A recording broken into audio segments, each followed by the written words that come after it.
শোনো,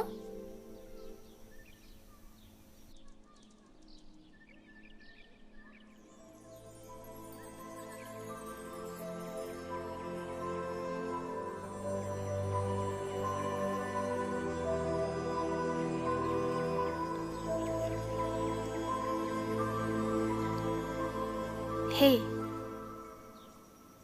হ্যালো। কেমন আছো তুমি? ভালোই, তুমি? ভালোই।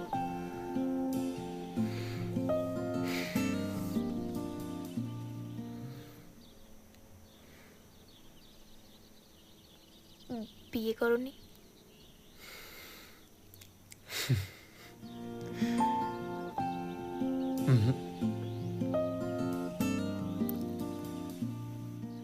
শুনেছি অনেক বড় চাকরি করো, অনেক বন্ধু বান্ধব হয়েছে, বিয়ে করনি কেন এখনো? সময় হলে করব।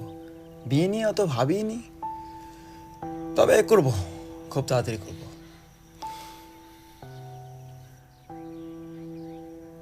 তোমার খবর কি?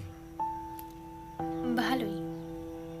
এই রুদ্র হঠাৎ ঘুরতে নিয়ে আসলো, সময় পায় না তো, তাই বাইরে কাজ করে। রুদ্র মানে? আমার স্বামী। বিশাল ব্যাপার। বিয়ে শাদী করে নিলা, খাওয়া দাওয়া দিলা না।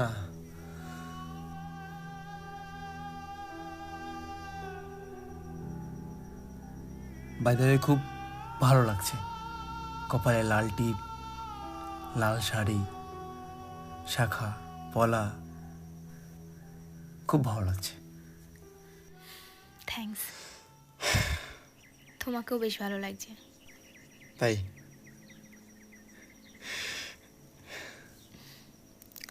এখনো সেই খারাপ অভ্যেসগুলো ছাড়তে পারোনি বলো?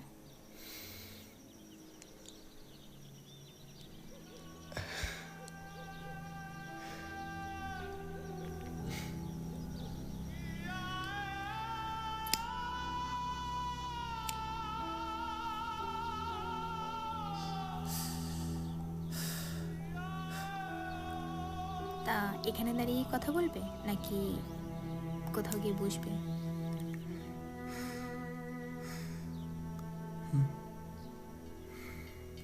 চলো।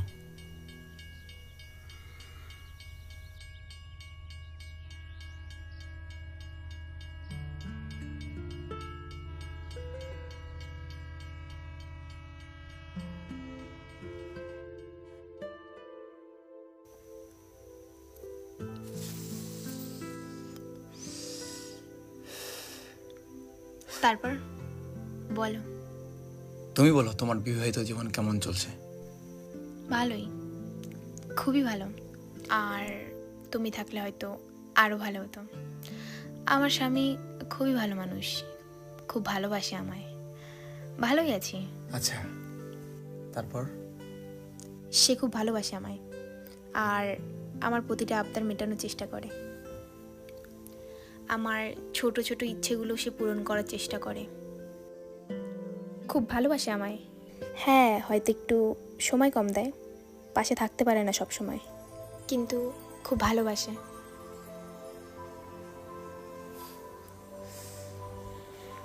কি করে তোমার স্বামী? আমার স্বামী এই তো খুব ভালো একটা জব করে, জানো তো, 50,000 টাকা মাইনে পায়। কত? 50,000 টাকা।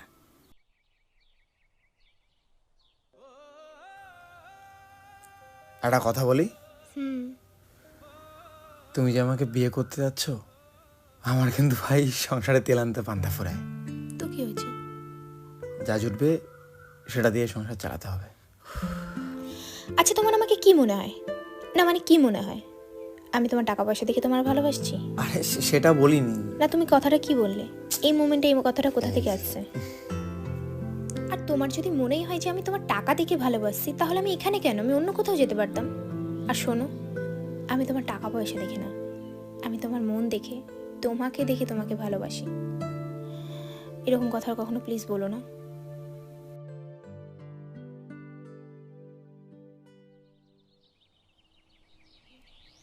আচ্ছা, এবার কি এটা ফেলা যায় না?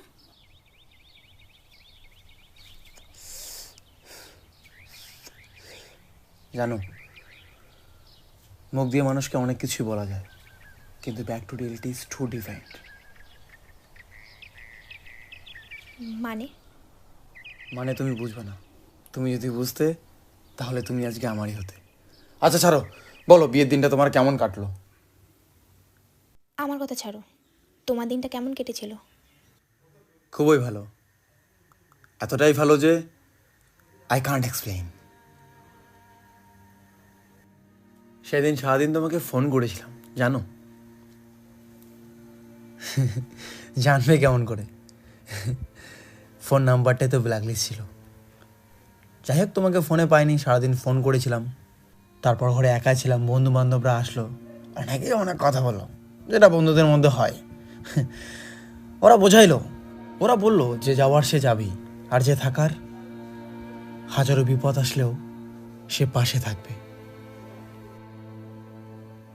কিন্তু মনটা কিছুতেই মানছিল না। তারপর বন্ধু বান্ধবরা মদ নিয়ে আসলো, 1 প্যাক 2 প্যাক 3 প্যাক, এভাবে যে কপাক খেলাম আমি নিজেও যাই না। মদ খেতে খেতে সেন্সলেস হয়ে গেছিলাম। তারপর দিন যখন টের পাই, মাথা ঝিমঝিম করছিল, মানে কিছু ভালো লাগছিল না। তারপর থেকে ওই মদ, বিড়ি, সিগারেট আর নেশায় বন্ধ হয়ে গেছিল। এতটাই নেশা করছিলাম, মাঝে মাঝে সেন্সলেস হয়ে গেছিলাম। মাথায় শুধু একটা জিনিসই ঘুরপাক খাচ্ছিল, যাকে ভালোবাসলাম তাকেও পেলাম না, এত কষ্ট করে পড়াশোনা করলাম, জীবনে একটা চাকরি পেলাম না।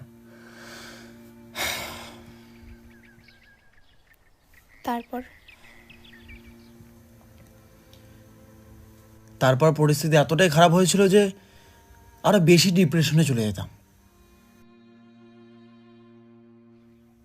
কখনো কখনো এটা মনে হতো যে আমার ভালোবাসা মানুষটাকে কেউ ওষুধ খাওয়ায়নি তো। যদি ওষুধই না খাওয়ায়, তাহলে 6 বছর রিলেশন থাকার পরে একটা মেয়ে হঠাৎ করে কি করে এতটা চেঞ্জ হতে পারে?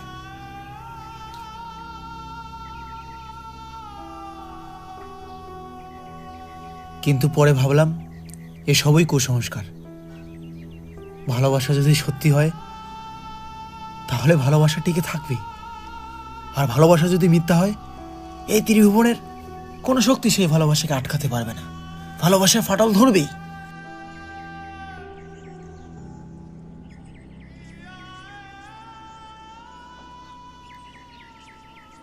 কিন্তু পরে ধীরে ধীরে বুঝতে পারি, পরে কিছুটা স্বাভাবিক জ্ঞান আসে। যখন স্বাভাবিক জ্ঞান আসে, ধীরে ধীরে আবার জীবন যুদ্ধে নেমে পড়ি।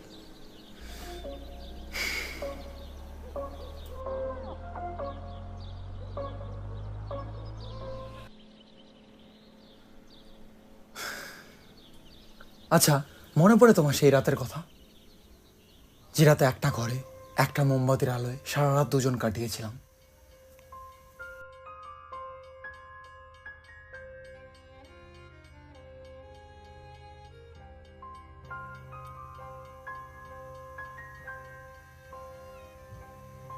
যে রাতে একটা বালিশের উপরে দুজনের মাথা ছিল, যে রাতে তোমার ঠোঁট আমার ঠোঁট প্রথমে স্পর্শ করেছিল, যে রাতে তোমায় প্রথম হাগ করেছিলাম। জানি না মনে পড়ছে কিনা, কিন্তু সেদিন কিন্তু তুমি অনেক কথা বলেছিলে। আমাদের বিয়ের পর আমাদের ছোট্ট একটা সংসার হবে, আমাদের ছোট্ট একটা বেবি হবে, তুমি তাকে নিয়ে সারাদিন চটকাবে যেমন আমি তোমায় চটকাই। সেদিন তুমি বলেছিলে বিয়ের পর আমাদের দুজনে একটা ছোট্ট ফুটফুটে বাচ্চা হবে। সেদিন তুমি বলেছিলে যে আমাদের একটা ছোট্ট সংসার হবে।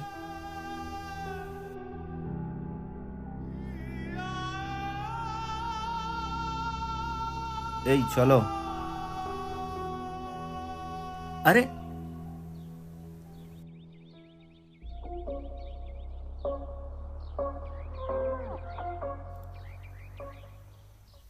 কে উনি?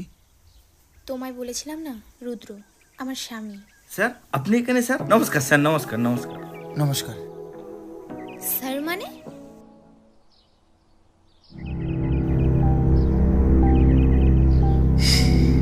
স্যার।